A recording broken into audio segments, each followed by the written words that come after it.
Willie, give us a jingle. Oh, it's table read. Gather round. We got some things we need while you're in town. You wrote some shit. We're gonna read it. It's table read. 2, 3, table read. Excellent. Woo! Thank you so much. Thank you so much, Willie. We don't have a jingle yet for this podcast, and Willie has been so kind as to create a jingle with his mouth. With his mouth right now for us. It's a good mouth. Welcome, listener. It's a good mouth. This is our podcast, Table Read. We are John Gaffney and Samantha Locks. This is a podcast where we read other people's sketches. Yeah. That's it. That's it. That's all we do. We're here to bring writers in. We're here to celebrate the writing. And we have two wonderful people in front of us with two, in my opinion, extremely powerful comedy names. I love both of your names a lot. I'm going to start with Willie Zabar. That's me. Thank you for having me. Willie Zabar is a stand-up and character comedian from New York City. He's appeared on Hulu and performed at the Brooklyn Comedy Festival, NYC Sketch Fest, and then Nantucket Comedy Festival. He's the creator and host of the Zabar podcast. And again, a truly wonderful name. Willie Zabar, hello. Thank you. Hi, how's it going? Oh, It's going good. it's going great. Yeah. We're on Table Read. We have another person here. Rome L. Davis is a Seattle-born comedian, graphic artist, and musician who currently lives in New York. He works in mediums of video, music, digital radio broadcast, and live performance. Rome has featured on various televised and digital networks, including Adult Swim, MTV, and No Budge. Rome is also has a role in an upcoming feature film, The People's Joker, which recently premiered at the Toronto International Film Festival. I don't know what that film is about, but to me, just seeing this now, it seems like a Joker of the people, like a truly grassroots populist Joker that is trying to, I don't know, like build us all up through anarchy.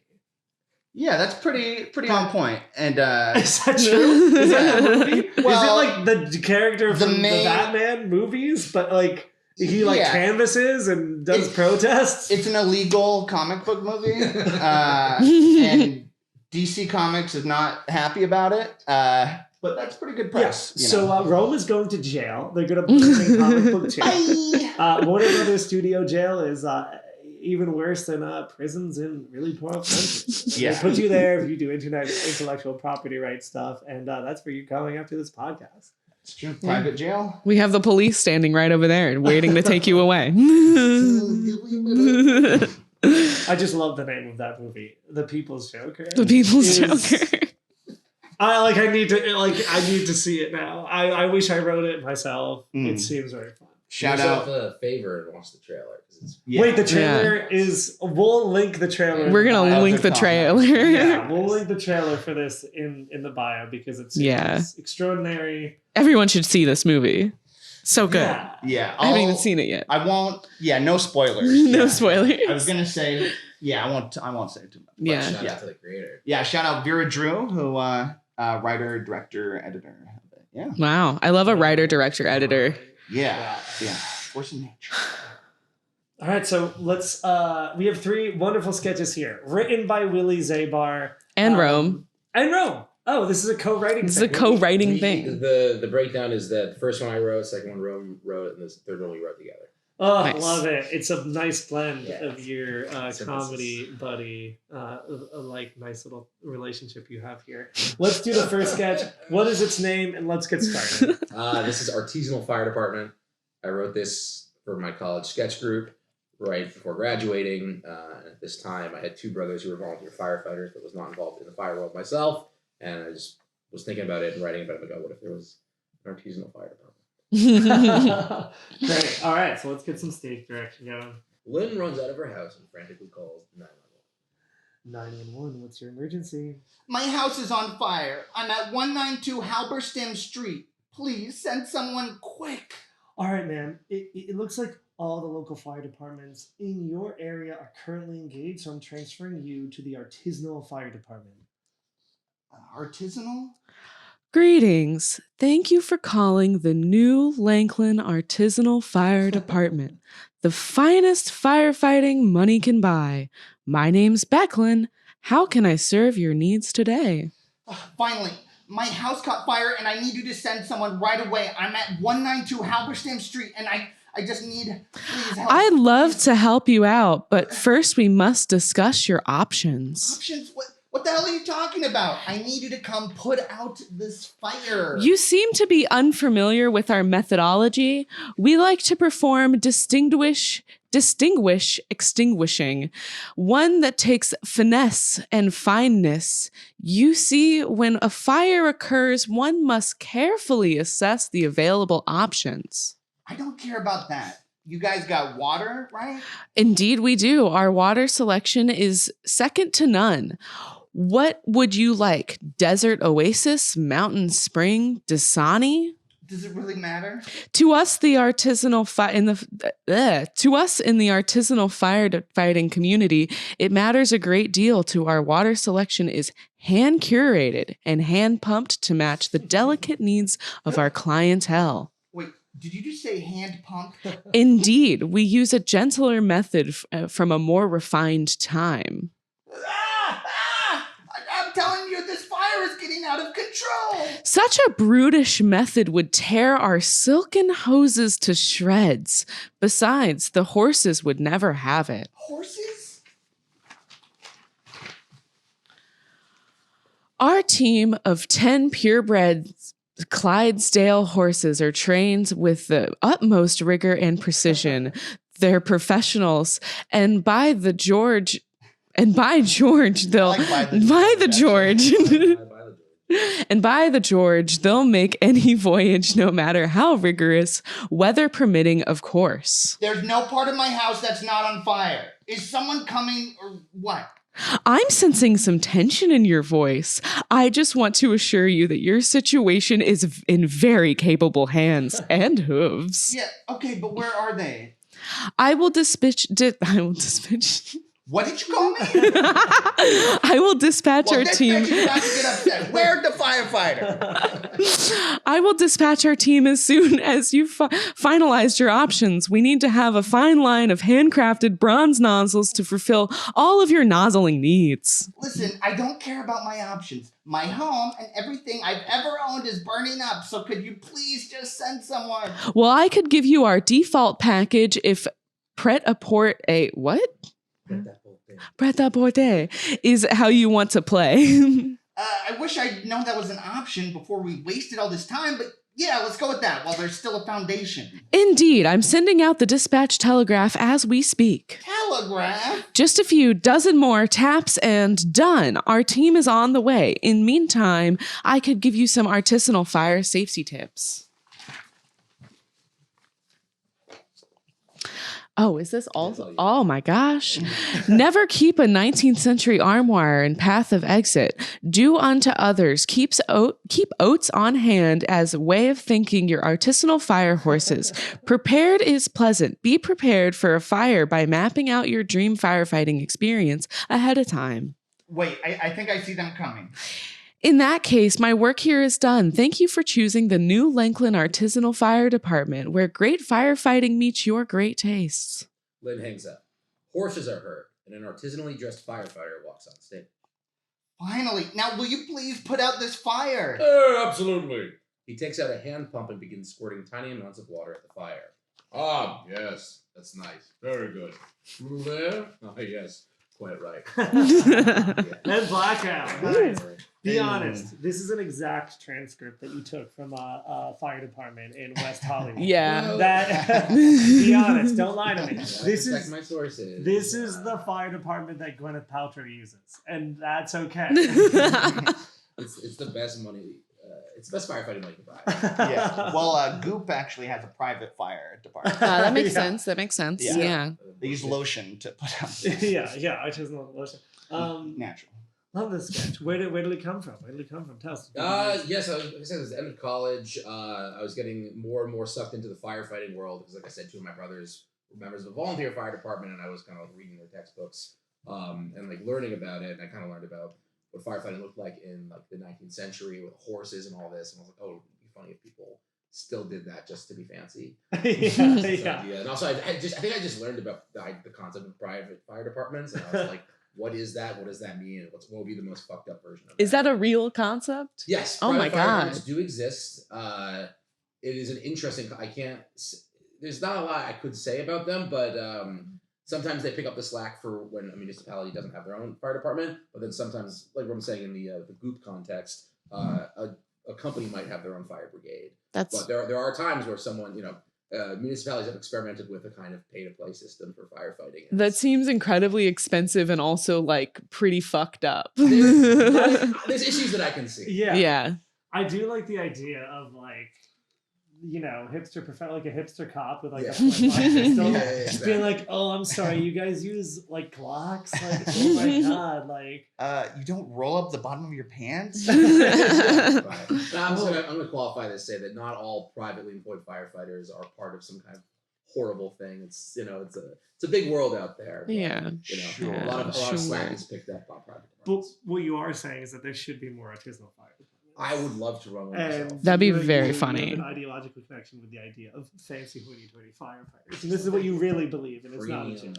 Premium fire suppression. All right, cool. Well, that is the first sketch. What is with our that, next sketch? With that, I say, Oh, yes. Rip up the sketch. Oh, okay. Rip it up. I'll clean that up later. Rip up the sketches once you're done. Yes, that's how you rip it. Cool.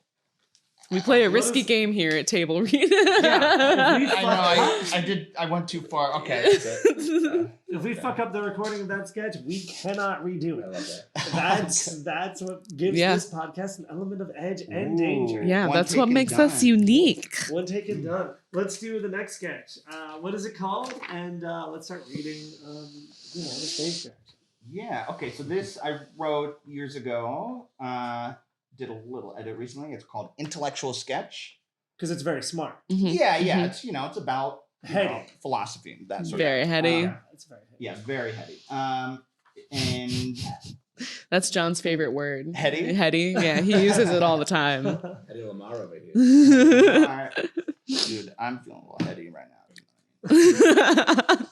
now. I try not to have too much before doing but a little heady. Rome is a scuba tank full of nitrous oxide. Yes. I take nitrous before every podcast. Instead of coffee. It's gonna be a hit. I'm so excited. All right, let's do intellectual sketch. Let's change our perspective on life. Yeah, let's learn something. This intense argument that we're about to be subjected to. Let's do the stage direction. Interior, doctor's office day. The doctor and patient are in the midst of an exam. We're just about done here. Pretty routine exam. Anything else? Can I get your opinion? It's probably nothing. Dr. Poo-Poo, it finally happened. You mean? Yes, doctor. I've masturbated my dick off. I'm listening. Well, as you know, when I masturbate extremely violently. 3 days ago, I was masturbating particularly violently. Yes, of course. Standard fare. I was tugging on my member like it was a contest, when all of a sudden, poof, it just sort of disappeared into a cloud of cock dust. I suppose with your lifestyle, this was just a matter of time. Let's have a look then. Doctor pulls down Clem's pants. Wow, there's nothing there. It's like you lost a limb in the war, except it's your penis.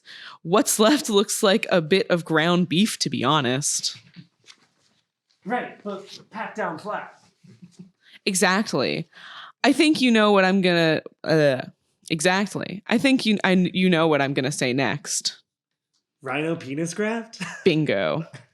Excellent. Yeah. Blackout. Excellent. I think. Wow, my head hurts. Wow, my head hurts. It's like, whew, that took a lot of brain power. Yeah. I feel like this is like a pinnacle moment of my life, and I shall now forever be different. Tell us, what was the inspiration of that? In my opinion, that was a beautiful sketch. Yeah, that was a perfect sketch. Yeah. I don't think we've had such a perfect sketch. I learned so much. My perspective on the medical industry changed. Yeah. Mm-hmm. Well, yeah, I was looking at the medical industry and sort of, the context there, sort of the kind of the emotional context of doctored life. You know what I mean? Yeah. And yeah, I like to challenge myself, so this is kind of an example of that. Honestly, I don't think sketches have enough extreme and violent masturbation. Yeah. Like SNL would be better if there was more Masturbation. Yeah. SNL would also be better, similarly to the last episode, if they ended more sketches with, "Oh, I just shit my pants." Always a good ending. Yeah. Always a great ending. Yeah, but this is a great sketch. Loved it. Yeah, it was good. Love a fun, nice little sketch like this. Yeah, love a short, sweet sketch. Anything else before we move on? Yeah, I think it was one of those like kind of id sort of like just like poo poo pee pee, which is really tapping into the unconscious. Yeah. You got to do it a little bit every now and then. Yeah, a little bit. Yeah. I always get like an existential crisis whenever like doing comedy, and whenever somebody's like, art is a window into the soul, and then I'm like, oh, so I guess my soul is just dick jokes. My soul is disgusting. Yeah, I guess my soul is just a person being like poo poo pee pee. My dick go bye bye. My dick go poof. Like that is, I guess, my purest self. I don't know. When people laugh, it's like, what does that say about us as a people? Right. Yeah. About our collective soul too. Are we worth saving? I like that it was kind of ironic. Then it got somewhat sincerely like, there's kind of interesting intellectual side to pee-pee. It did get deep. It did. We got deep. A little deep. It did get deep because it's an intellectual sketch. Let's rip it up. Ripped. All right, let's go to our last sketch. This one is a joint project. And yeah, let's Why are you rubbing your stomach? I'm rubbing oh my God, John, hungry. stop. I'm very hungry. Stop, it's contagious. I'm like really... What's going on? Let's go. Our last sketch. It is a joint product. Archaeology. Exterior, archaeological dig, day. Pleasure being in the pits with you, boss. The pits. I really hope we get that big discovery today.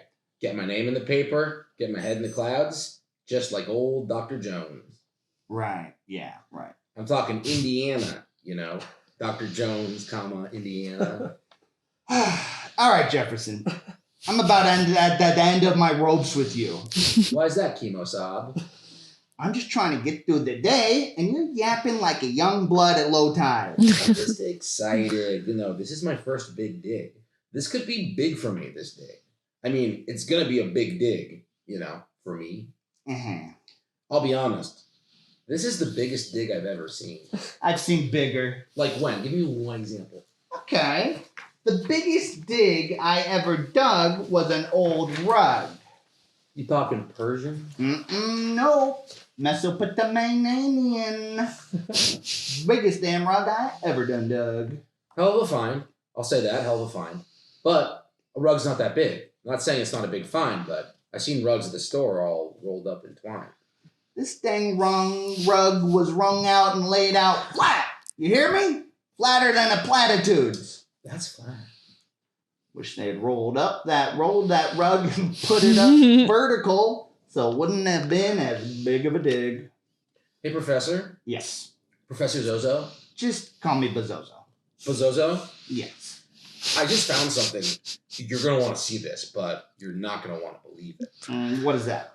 Some sort of glass artifact, like an idol. Let me see. It's like a glass tube sticking out of the seam. Keep brushing, boy. It's hollow, some sort of vessel. Keep brushing, fool. I've gotten to the bottom of it, sir. I've never seen anything like it. Top like a tube, but bottom like a beaker. Boy, let me see that. Be fragile. It's delicate. Yep, that's a bong. What? Yep, that's a bong shaped like Dilbert. His head, to be specific. Nah way, man. This gotta be old. This gotta be significant. This gotta be what gets me out of this town. This ain't getting shit. That's a bong that looks like Dilbert's head and nothing more. I don't see why you'd make it, but I see why you bury it. This is the biggest discovery in my life, and you're telling me it's made of Dilbert's head? It's just a glass bong. It looks like Dilbert's head. End of story. I've seen plenty of these in my years, all right? All right, boys, this dig is a bust. It's just another Dilbert bong. Load out and ship out. Can I at least take it home? Bury it. Flash forward 1,000 years. Exterior Archeological Dig Day. Look at this ancient vessel. 'Tis appearing like a visage of God of yesteryear. Let me carbon date it. Yup, 1,000 years old. We must publish our findings. This is a big dig. Biggest dig I ever dug. Flash forward 1,000 years. Exterior Archeological Dig Day. 2 alien archaeologists have uncovered a massive temple where all the pillars are Dilbert's head, and there's ruins of many Dilbert-related artifacts. Ah, the ruins of a lost civilization of Earth. A completely Dilbert-based society. If these walls could talk. They'd sound like Dilbert.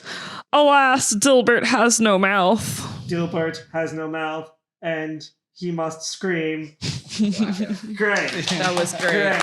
I loved how there was like almost a poetic rhythm going on. There's a poetic rhythm going on. Definitely. Yeah, no, that's one of those sketches too that you would love to see. You would love to see. There's a lot of, whether you stage it or you film it, there's a lot of shots of the Dilbert bong that you could do. Yeah, yeah. A lot of just great visuals in that sketch. Dilbert, Biggest dig I've ever done, Doug. yeah.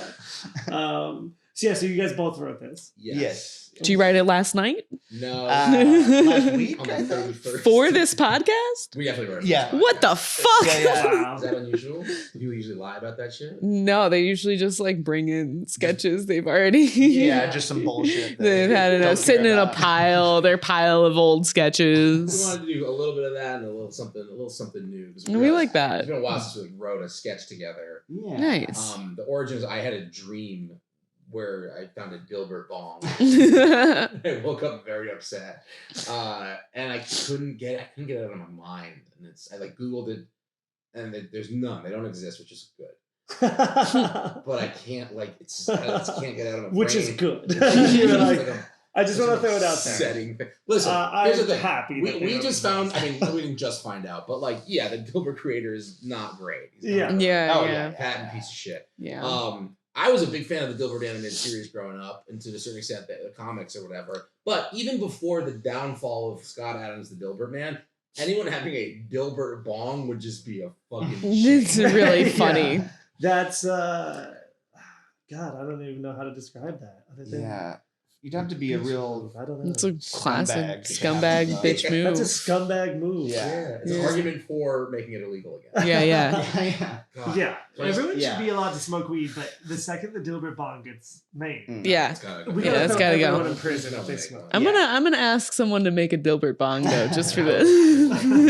Yeah, I love it. I mean, I just would like looking at for like a week. I was like looking in the windows of head shops and being like, is this a thing I saw somewhere? Is this almost like weird, like cartoon bombs? Yeah, yeah. Calvin and Hobbes or whatever. Yeah. Oh, now I want to see. Oh, I wonder how many cartoon like head bongs we can find in real life. There's so many. There's so many. There's always like Yeah. like Aqua Teen Hunger Force Or like a characters. Scooby Doo bong. Dilbert. Sonic. the Hedgehog. And the problem is his head. I mean, it drew a picture of it, which was a mistake. I It's really. I find it very hard to look at. It really looks like something that could exist. kind of want to see this I should've photo. brought it. It's might not get a sick. photo. It's just Yeah. a pencil drawing. That's Thank funny. God. This is the kind of thing you can plug into like an AI and make like show me some Dilbert balls. Oh, yeah. It's just unfortunate. It's just like ugh. I don't want to think about Dilbert. I don't want to. I guess I've admitted to people that like yeah, Dilbert had a place in my life for some time. Not really As a bong. as a bong. But fine. So anyway, we were sitting down to write, and I guess we had been talking about that, and I was just like, we got to do something with this fucking Dilbert bong idea.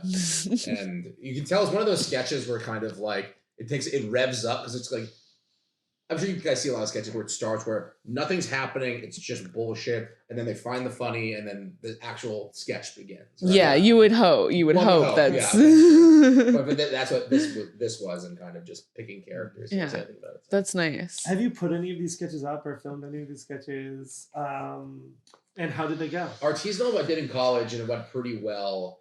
The ending, we didn't have a way to do the pump thing, so we just kind of like ran around and bullshitted and made these like weird fake firefighter outfits. But this is brand new, so we didn't put this up. Did you ever do anything with Intellectual? I can't remember if I think I did it with one of my old sketch groups in Seattle. Tweed Racket, I believe. Shout out Tweed Racket. Is that a real person's name? It is now. Yeah. Okay. All right. And well, actually, for archaeology, maybe for the other two, we've been doing some like animations together. Oh, nice. And nice. especially the visuals of like archaeology might work. That could be good. That'd be funny. Yeah. You could take that drawing you made. Oh my God. Yeah. Are you animating these yourselves? Yeah. That's cool. Mm-hmm. That's very cool. Yeah. Nice.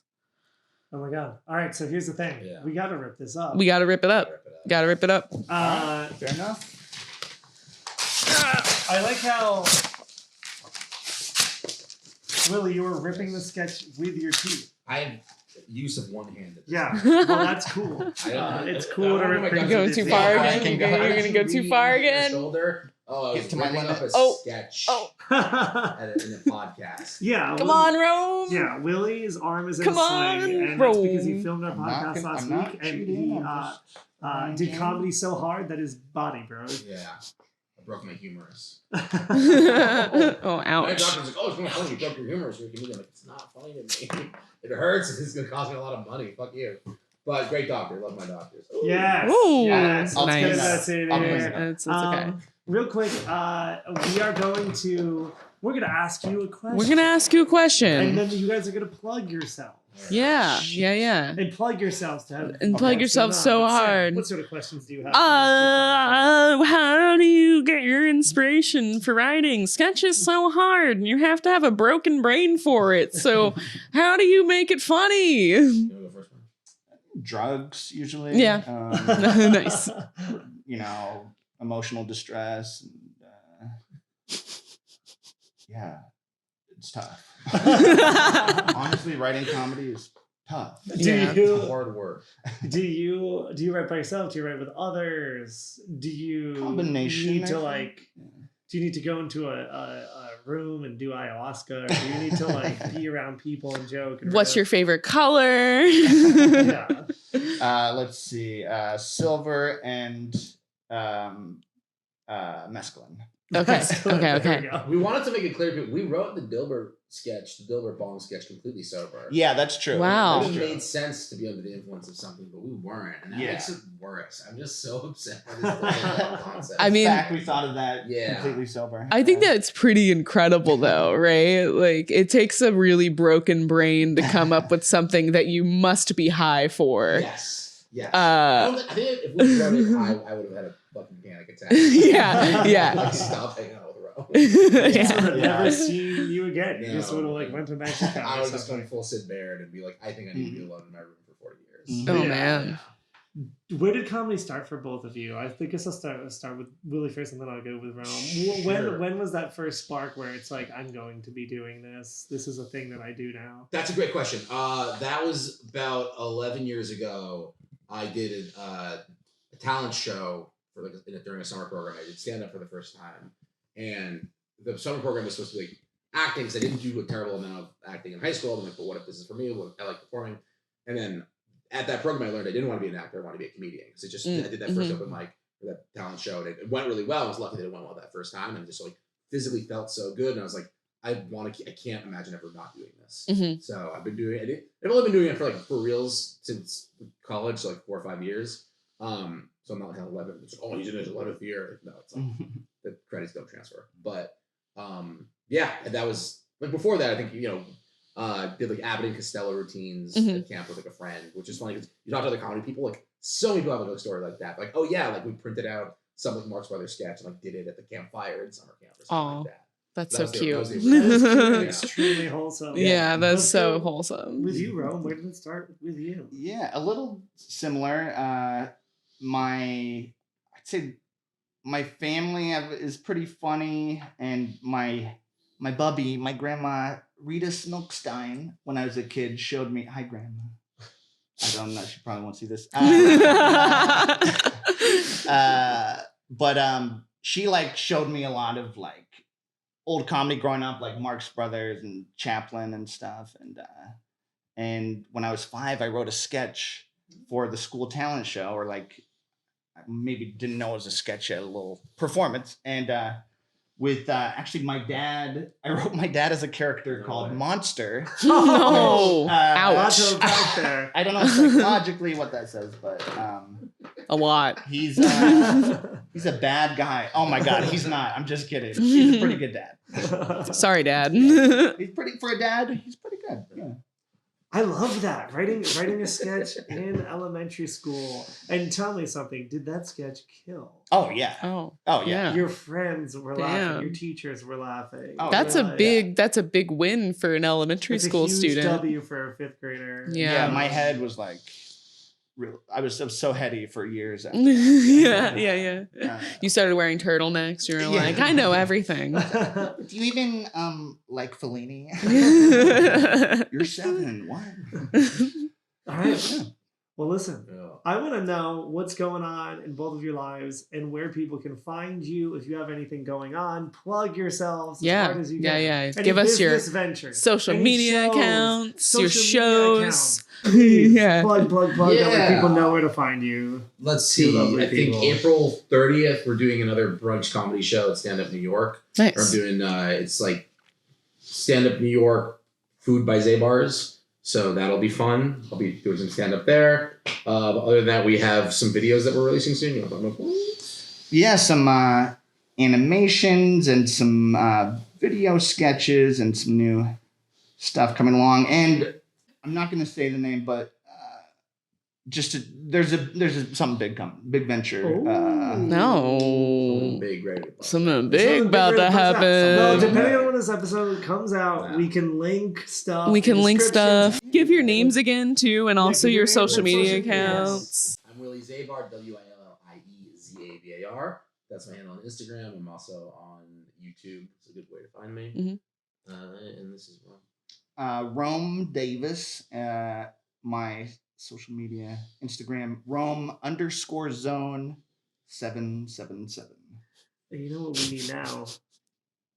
Well, first of all, follow Table Read. Yeah, follow Table Read everywhere. We have a Twitter, we have a YouTube, we have an Instagram, Subscribe potentially a to it. Patreon. Subscribe to it. Give us money.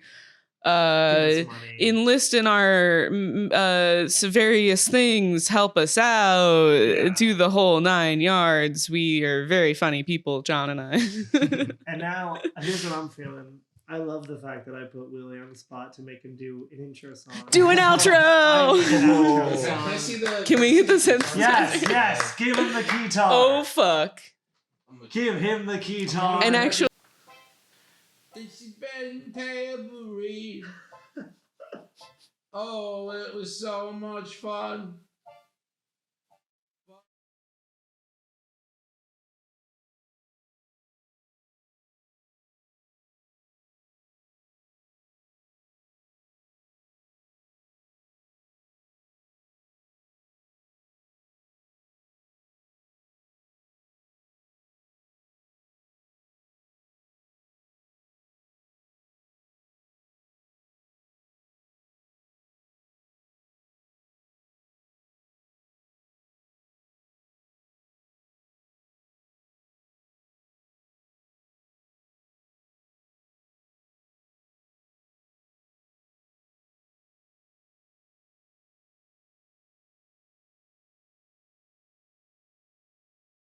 podcast over. Yeah. Thank you so much. Thank you so Yeah. much.